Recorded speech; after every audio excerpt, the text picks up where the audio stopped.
Hey everyone, Action Movie Dad here, and you're looking great today.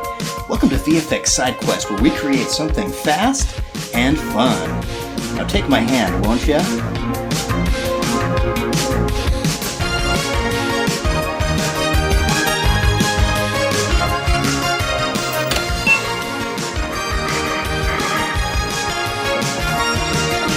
Comping away, key of video, then strain to black, white and gray.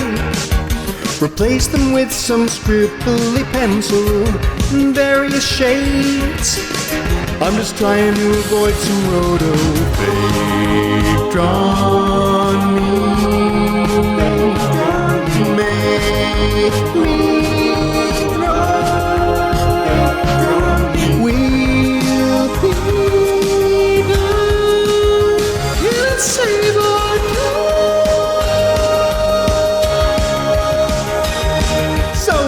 looks okay. I'd also like to try with maybe a particle array.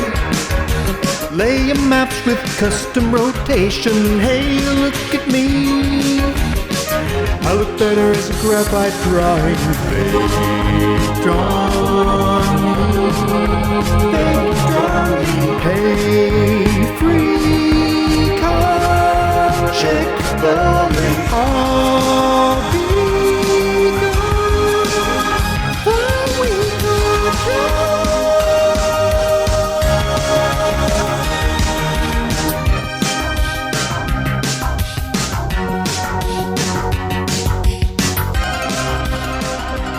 What's black and white and red all over?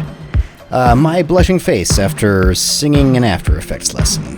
Thank you very much to my beautiful wife, Mandy, for that joke, as well as all her help and support on this video. I've always been drawn to this kind of effect from Aha's classic Take On Me video. The aesthetic really comes from Michael Patterson and partner Candice Reckinger, who animated the 2,000 plus frames of this video by hand, basically rotoscoping but with style. Now, Patterson developed the look for a pretty cool short film he made called Commuter, and across all of their work, I really like these flourishes, the artful swooping lines that kind of fly through a frame and really contribute to this distinct design. I've always wanted that look, but naturally I didn't want to have to draw every frame. But I've never really liked any filters or After Effects versions of this that I've seen. The most common thing is that images get this overly uniform, kind of slanty rain look.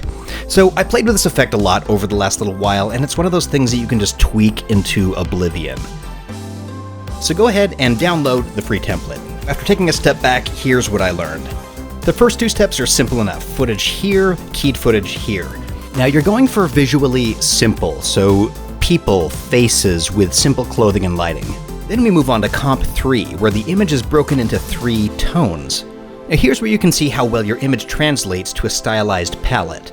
You can adjust the curves of your image or play with the colorama settings here until you have a more artful balance. You can also dial up this median effect, which basically smooths out the image. The more easy to read this image is, the nicer the final result will be. If you're getting a ton of details or spots and noise, your final result will probably look muddy and messy. After that, you've got 2 options, the After Effects Only version and the Trapcode Form version. The After Effects Only version replaces these 3 tones with 3 animated scribbly pencil textures.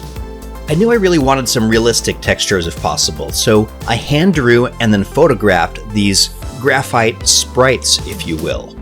And I tried really hard to come up with patterns that had lots of different directional curves and changes, so when they're clipped by an alpha matte, they look more natural. Instead of something uniform getting shaved into this alpha matte, my hope is that some of these random curves will line up to look like they were intentional. And also each frame will only play for about 2 frames by default, so hopefully this will all look okay. I'm using kind of a combination of set matte effects and also displacement mapping to try to use each layer's own texture to displace the edges so they look a little bit less clipped in a way that comes from the original source. I've tied the controls together in one top layer where you can adjust which of these animated cards stands in for which tone, and you can even keyframe between the different art cards as the animation goes on. And there are actually hundreds of combinations you could use, so customize away. You additionally have the option to set the frame rate, tint the effect, and dial if you want some of the color to come from the original footage. There are also a few dials for the image edges and how you want them to appear. It's basically controlling a layer that has a combination of fined edges and also the Vegas effect to bring out the image outlines. There's also a squiggle probability slider. These squiggles are based on those flourishes that flash on screen throughout the original music video, and they appear as these hand-drawn lines that are accompanied by holdout mats that will alter the appearance of the shading, like this, or this. And if you don't want them, just dial this down to 0. There's also this guide shape layer that I call Focus Detail. You can drag this to any spot that you want the contrast to come out a little bit more clearly. It kind of darkens the darks and kind of lightens the medium effect so you have a really clear read on things like the face or text or any other part of your image that you need to read more clearly. You can dial the feather amount up or down. And that's how this comp works. Alright, now let me see if we can get a more refined look than this. I think the trapcode form could be utilized to create these fake drawings. My goal would be to create textures that look more intentional and less random. And Form has the great ability to use layer maps. If you start with an array that is the comp dimensions, and probably just one particle in Z deep, you can then select a footage layer to help drive some of the properties of this, like the color in alpha. In this comp, we're using our keyed footage as the layer, and playing with these settings, you can get some really cool looks for all sorts of things. And also remember that these are in 3D, even wilder. Now to make this look like a drawing, if I had some small, similar but varied squiggles in a pre-comp with just a few frames, I could use these as the particles in Form. I'll scale up these particles so they're about the same thickness of the other pencil strokes in here. When you're working with bigger sprites like this, you actually don't need the particle count to be very high in either direction before you start to get a scribbly impression of the image.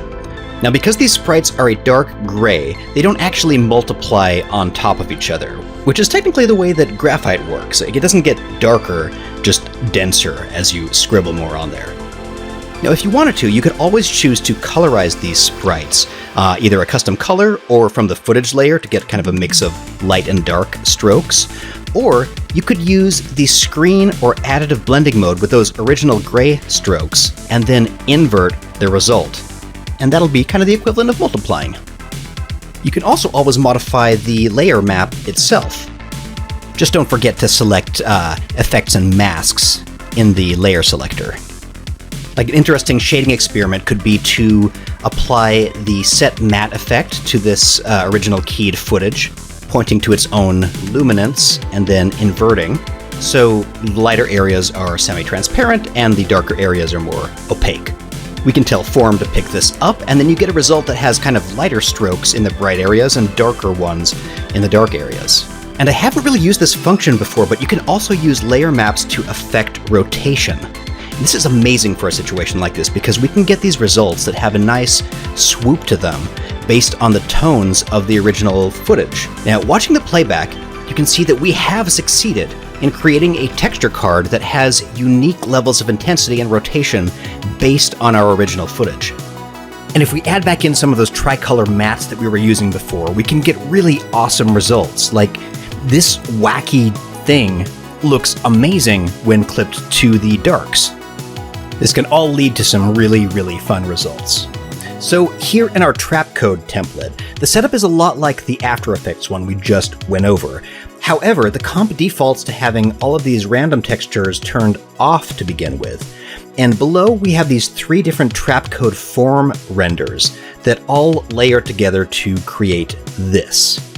If you like this combination, great. And if you want to play with it, dive into any of these form comps and feel free to play with all of the settings. There are billions of things you could do with these.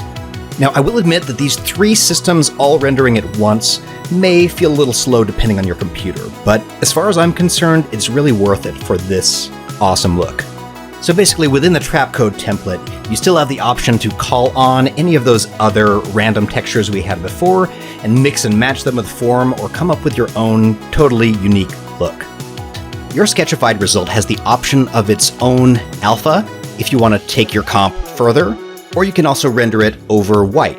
And this pairs really nicely with a new universe filter called Texturize Motion, where you can create a variety of looks, like this stop motion vibe with crumpled paper, or this thing.